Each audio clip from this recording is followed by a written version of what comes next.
Manchester City were up next, and they went top of the league after beating Nottingham Forest by 2-1. You could see what it meant for them. They were really. I was getting a bit of stick yesterday off a couple of City fans about Arsenal. And I had to remind them, well, hold on, you lot were celebrating because you were very relieved on your win as well. 2-1 winners over Forest. Forest very unhappy about the second goal. They thought it should have been given as a free kick, possibly not, but should. I don't know if you watched the game. Ruben Diaz, who was already on a yellow. How he wouldn't receive that second yellow, I mean, only the ref can tell us. He looked like he bottled it, the ref. Yeah, I mean, look, I think anybody who watched that game, I think Deitch moaning about the goal, I didn't see anything in that. You know, if that's United tomorrow or Arsenal against Villa, I'm sure you'd be the same. I think that's a great goal by Cherki and a deserved goal. But 100%, the Diaz one was baffling. I mean, he's on a yellow card, and all right, he's not going to score from that position. He's still the last man. He knows what he's doing.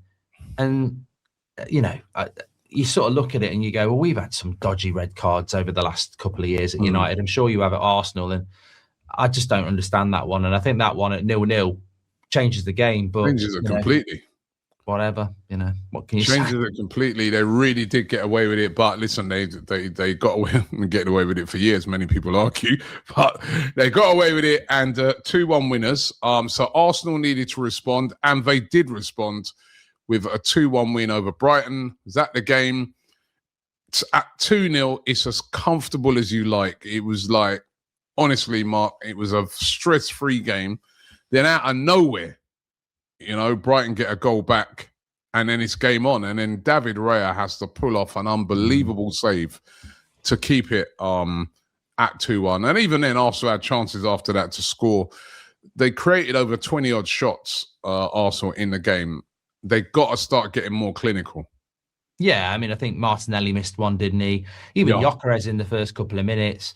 You're right. I watched the game. I thought, you know, it's not one of those games like Wolves where, you know, Arsenal were probably a little bit lucky at the end and having to, you know, scramble a win. It would have been. I think the good thing about this win for Arsenal is that last season you drew against Brighton, and that's the sort of game that you know, you drop the 2 points and it's like that's damaging at the end of the season. So again, if I was Arteta, I'd be over the moon with that win. Obviously, it could have been better, but ultimately you've took 3 points from 3 games that were a little bit scrapey.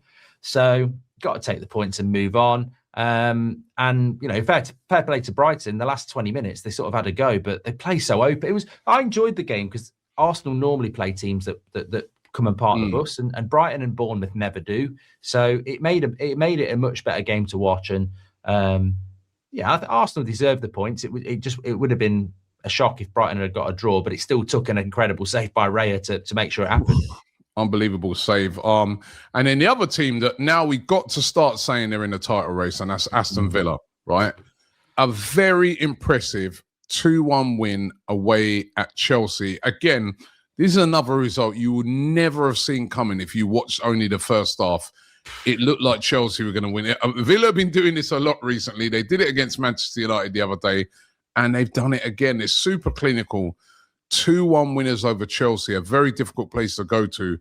And still 3 points off the top. That was very impressive in the end.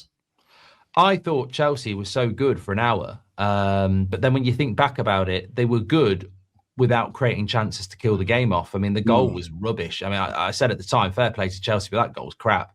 Whether it's a foul on Martinez, somebody's got to deal with that. It's not a good goal. But that's Chelsea's problem. I just think if Chelsea had like Gabriel at centre back and even an Ollie Watkins up front, they'd be a much better team. They just lack experience to put games to bed, because brilliant from Villa in the last half an hour, but Chelsea should have had that game done. And I think if you're a Chelsea fan, you're just like, it's not. I wouldn't even blame Maresca. I'd be saying, I think the club's policy of buying kids under 23 it's not going to work. You've got to have some experienced players in your team to get you, because it's the second year in a row Chelsea have gone into Christmas in a potential title race, and then they're going to come out of it not in it. So bad by Chelsea. But Aston Villa, look, they're probably a bit lucky they're still in the game with an hour to go, but those substitutions and the last half an hour considering they'd had no shots at all at half time and they ended up with 8 on target.